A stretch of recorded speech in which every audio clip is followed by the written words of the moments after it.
This program is sponsored by the Reinhardt Foundation, located in San Diego and dedicated to community projects in Mexico and Guatemala, helping others help themselves.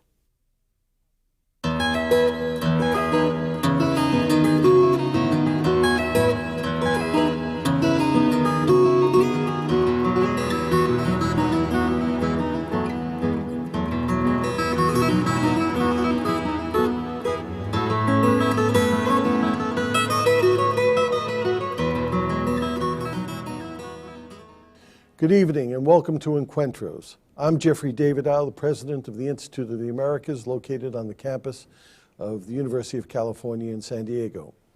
Our guest is Roger Noriega, the Assistant Secretary of State for Western Hemisphere Affairs. He is the one individual in the U.S. government who has on a daily basis the responsibility for following, at the most senior level of government, our relations with this hemisphere. He comes to us today by video conference from the State Department in Washington.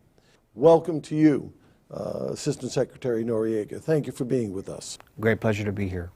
Mr. Secretary, I'd like to ask some questions about free trade. I think if you were to take a poll among many Americans, many other people in this part of the world, Mexico, there would be a negative view of free trade, a perception that it has somehow cost the United States jobs.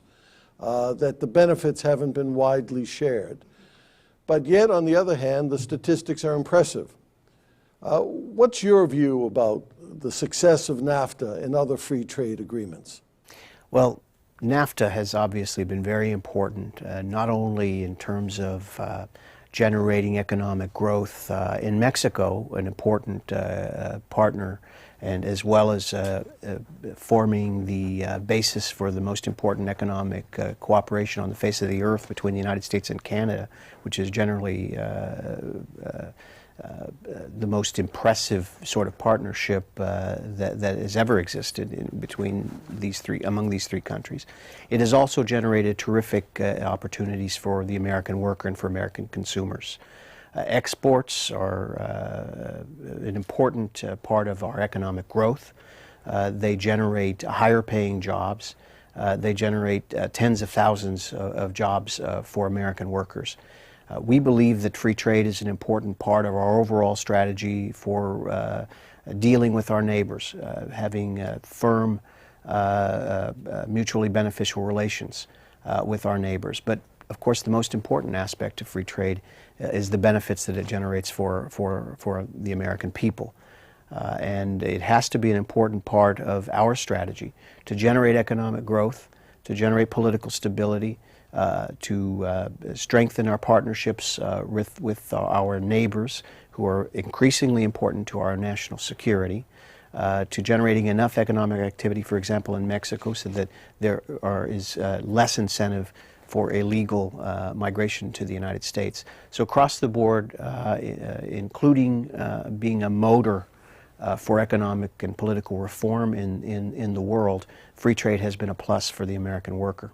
Well, obviously that's a feeling that's strongly held in Washington, so much so that the United States is now engaged in a free trade negotiation with the 5 countries of Central America and the Dominican Republic to create something called CAFTA, the Central American Free Trade Area. And the United States is part of a large process of creating a free trade area for the entire hemisphere, known as the FTAA. How are those negotiations going, and what do you see as progress or some of the major obstacles there? Well, the negotiations with our Central American partners are underway. We're in the 7th round of 9 rounds of negotiations that we hope will reach an agreement by the end of this year. We would hope to be in a position to present this agreement to the Congress of the United States for its approval next year. It's an extraordinarily important opportunity for us to work with our Central American partners to consolidate the gains that we made in terms of political and economic engagement in Central America throughout the 1980s. We worked with our friends in the region to establish strong democratic institutions, to establish free market economies, and these folks are willing to work with us and eager to work with us to consolidate this important market for the United States and to consolidate the political gains. I say it's an important market. We trade more with Central America than we do with key countries in Eastern Europe, for example. We trade at a terrific pace with the Central Americans, so there's a terrific amount for us to gain from consolidating that market and opening up that market and generating more economic growth with our partners in Central America. So that is underway. We also have a broader strategy of hemispheric trade through the free trade area in the Americas that President Bush is strongly committed to. This is a bipartisan undertaking that began in earnest under President George Herbert Walker Bush and President Clinton to form a hemispheric trade agreement that will draw us together in terms of our economic prosperity as well as consolidate our political and security ties. So it's a great opportunity not only in terms of foreign policy but for the American consumer to have cheaper goods and services and for American workers to produce exports that are then entered into this market of 800 million consumers and $14 trillion in GDP. You mentioned security among the points that will have benefit for the U.S. public. It does seem that we, as a nation, of course, are focusing our attention on other parts of the world, notably Iraq and Middle East. Can you comment on what is our security relationship with the countries of this hemisphere? Are we getting, in your view, the kind of cooperation we need to protect ourselves from terrorism and other threats? This is a very important point because as we have this economic integration, we are able to strengthen our partners. Our partners will have more resources to invest in terms of infrastructure that makes our borders more secure in terms of an economic interest on their part to make the borders safe and secure for legitimate commerce and for legitimate legal crossings. Since 9/11 in particular, we have witnessed that Canada and Mexico and the Caribbean countries have been willing and able, with the resources, to cooperate with us to secure our common borders, to make it safe for legitimate commerce. That is, particularly since those terrible attacks of 9/11, extraordinarily important, and we've been able to count on our neighbors to do that. Also, speaking more generally in the Americas, I was with Secretary Powell in Lima, Peru, where we were signing the Inter-American Democratic Charter on September 11th when we got that terrible news.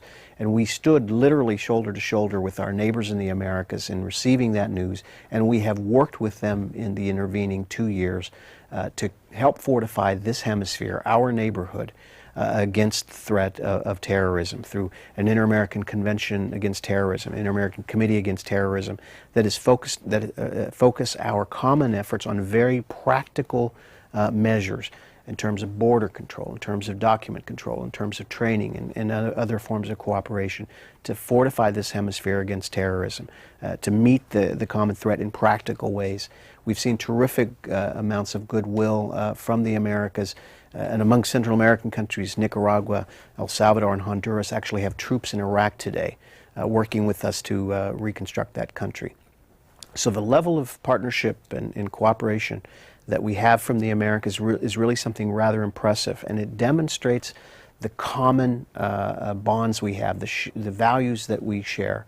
And as we work together on an economic integration, we strengthen our political ties, and we strengthen the capacity of our neighboring governments to cooperate with us, and we create common interests.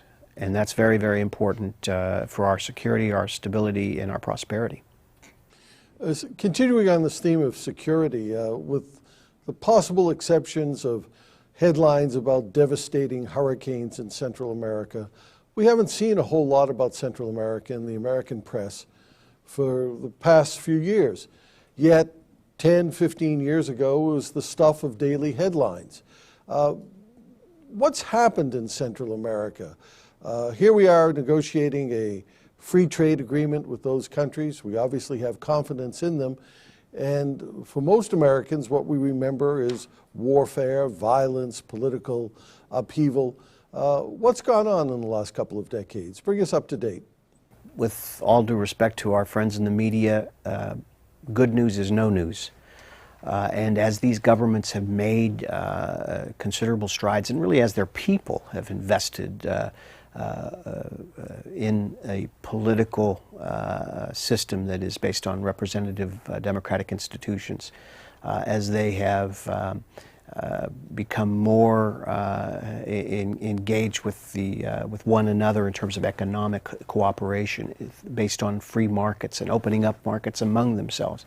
These countries have become more stable and more secure. They do have problems, don't get me wrong. We have problems in terms of personal security in a couple of these countries. Corruption remains a problem. But you have in these countries, particularly the 5 Central American countries with which we're negotiating CAFTA, young, in many cases, certainly presidents that are democratically elected that are committed to the right sorts of economic policies, free market policies, that are committed to policies that extend economic opportunity to the very poor in their country, and who measure their success really on whether they are dealing with the chronic poverty in their countries. These are young, in certain cases, experienced democratic leaders that are willing to work with us and who are working in more politically stable environments at home and are prepared to reach out and want to cooperate with the United States in terms of building greater access to our markets that's mutually beneficial, to stabilizing their security situations at home. It's a very good story. They are confronting serious challenges. In the last 2 years in particular, steady economic growth has diminished. We had lost jobs, the sort of economy sort of plateaued a bit, and so there has been some unrest and dissatisfaction. So it's really important that we seize the opportunity right now to help these governments consolidate themselves, to benefit their people, and become increasingly better neighbors to one another and with the United States. You mentioned a certain amount of dissatisfaction because of economic downturns. We're seeing elsewhere in Latin America, including in Central America, criticism of what had come to be called the Washington Consensus. And the Washington Consensus was a body of thought, very popular during the 1990s, which argued that the way for Latin American, and indeed all countries in the world, to develop was to adopt market-oriented economies, to get rid of subsidies, to get rid of state-owned corporations, and a whole series, about 10 steps, that would be necessary to create a modern economy.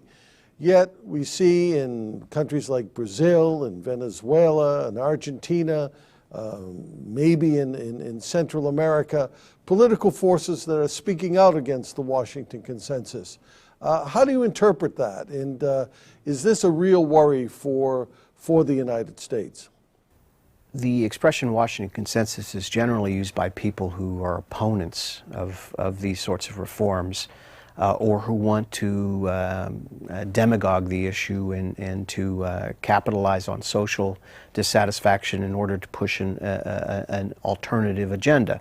The good news is that I think most responsible political leaders in the region understand that the elements that make up this agenda for opening up economies, for political reform, of sound fiscal policies, of privatization, rather than having the state involved in every aspect of an economy, really are essential elements to economic growth. And changing that formula would be like trying to change the laws of gravity. But the other important lesson, particularly from the last decade, is that that superficial reforms are not enough. You have to have a significant commitment to the rule of law, to fighting corruption, to having transparency in your financial transactions, in opening up your economy to people of all walks of life and not having crony capitalism, for example. These are the lessons that we've learned in Argentina and Brazil and in other places. But in those same countries, you do not see people walking, you do not see these democratically elected leaders walking away from these essential elements to jump-starting economic growth in these countries. But they also recognize, as we do, that to attack chronic poverty, you have to have investments in basic health care and education to give people the tools they need to claim their fair share of economic opportunity to which they're entitled. And when they get that fair share of economic opportunity, build a better life for themselves, pull their own weight in their economies and contribute to the greater good, they become stakeholders in the political system, and that sows political stability and sustainable economic growth. So that formula is still very much, I think, recognized as essential to economic growth, and we have learned from some of the lessons of the past that will only make that formula more effective. We're committed to it by all means, and we believe that the vast majority of the democratically elected leaders of the countries in the hemisphere are committed to that same formula as well. In talking about expanding free trade or liberalizing trade relationships around the world, it seems the argument always comes back to the issue of agriculture. Within the World Trade Organization, developing nations complain about subsidies that the United States, Europe, Japan give to their farmers, their own farmers, which make their products more competitive with those of the developing countries. Brazil, in particular, has long argued against American subsidies and has taken a dramatic and leadership position of the developing nations on this point of view. How do we square this circle? Obviously, we have to help our own farmers, yet at the same time, it's going to be hard to move ahead. Well, we had hoped to make some progress on this front in Cancun, but that didn't happen. And it's a source of great disappointment, really, because we share the objectives of Brazil and other countries in this hemisphere and other countries of the developing world, for that matter. We share this commitment to breaking down agricultural subsidies and barriers to trade in agriculture. No country in the world stands to benefit more than the United States from eliminating the tariffs in Europe, for example, that outstrip the subsidies in the United States by 2 or 3-fold. Japan and Europe and the United States have been working together to eliminate those subsidies, and we had made some progress on this thanks to U.S. leadership. We arrived at Cancun with a willingness to engage on this issue. We encountered really rhetorical barrage, and frankly, Cancun was supposed to be about negotiating, not about posturing. And we were prepared to do something about the agricultural subsidies issue. And again, we share Brazil's concerns on this front, and we stand to benefit not only as a producer but as a consumer country if we can lower across the board subsidies and tariffs to make ourselves more competitive, and which would benefit our consumers. So we share that commitment. But we were not able to make the progress that we had hoped to make in Cancun because there was, frankly, a lot of political posturing that exhausted the time that we had available that we had hoped to spend negotiating the issue. So it's a question, really, of political will. We did not find that in Cancun. We're going to have to find a way forward otherwise. We are committed to a free trade area of the Americas. A breakthrough in the WTO context on agriculture subsidies was essential to progress, we think, within the FTAA. We didn't get that breakthrough, so we're going to have to look for other ways to deal with agriculture and to look for willing partners, frankly, that are willing to negotiate with us and sit down and do the hard work of negotiation, perhaps in the context of bilateral agreements in the Americas to start with. We are committed to FTAA. I'm absolutely convinced that this hemisphere will have a free trade area of the Americas eventually. We may have to wait a bit longer because of the lack of progress in Cancun, but we will reach that objective. We may have to take the bilateral route increasingly in order to reach that objective. In recent months, both Brazil and Argentina have elected new presidents. Both presidents have espoused rather populist sentiments about the economy. President Lula in Brazil has said that one thing you can always depend upon about the United States is that the U.S. will look out for its own interests first, last, and always. Are these governments that we can find common ground with, not only on trade negotiation, but on the whole panoply of issues that we have to deal with foreign governments about? Well, when I saw the quote, President Lula saying that the United States looks after our interests first, last, and always, I thought it was a compliment, frankly, for effective diplomacy. It is true, but that's what nations do.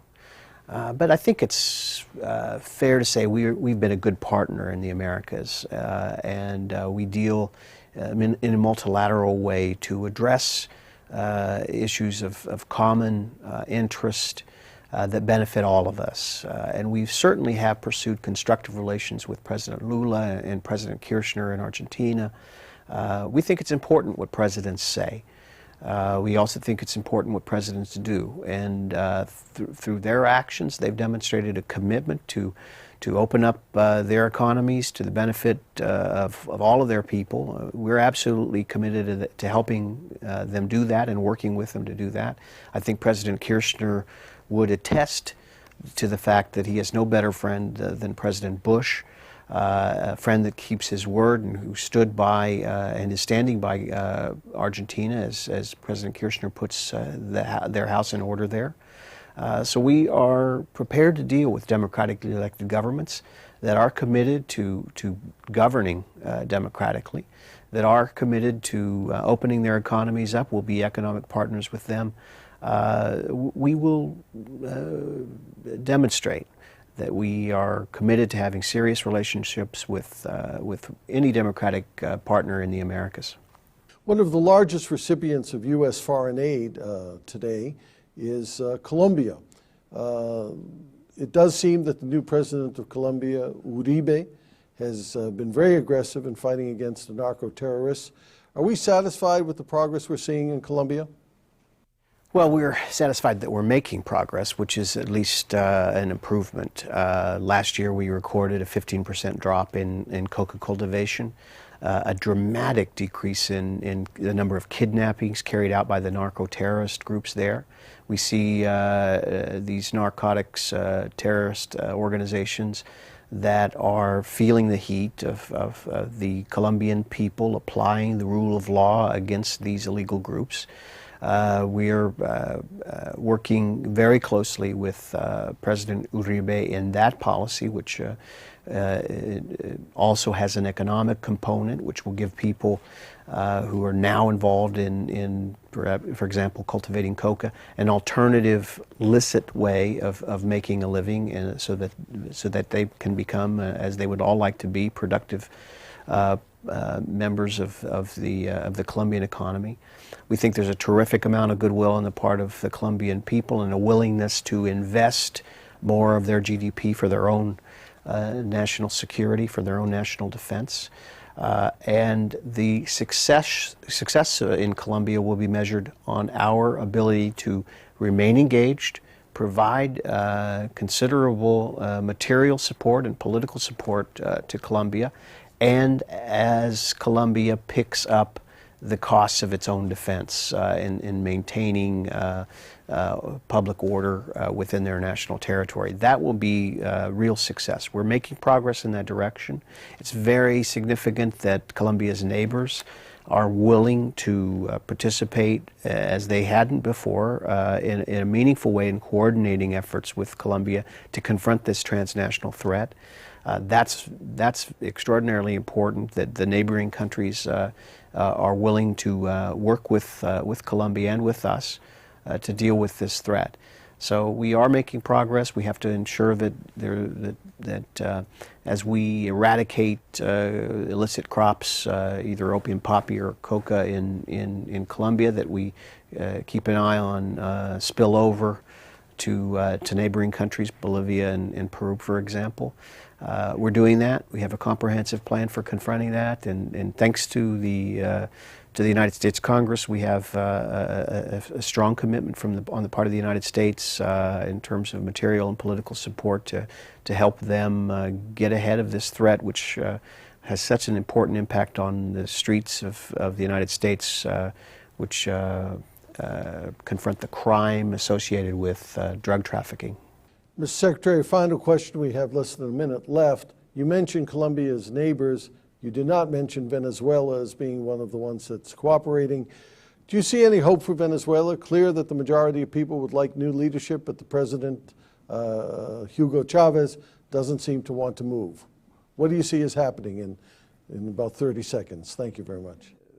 Venezuelan Constitution has a referendum that will give the people of Venezuela an opportunity to choose a way forward to overcome the extraordinary political polarization there. We support that through the OAS and through the Friends process, which involves the Brazilians, and we hope that the President of Venezuela will respect the Constitution of his country and allow a democratic outcome. Thank you, Mr. Secretary. And that concludes our premiere edition of Encuentros. We'll be back next month with another important guest from Latin America and Latin American policy. I'm Jeffrey Davidow, President of the Institute of the Americas here at University of California, San Diego. Goodbye.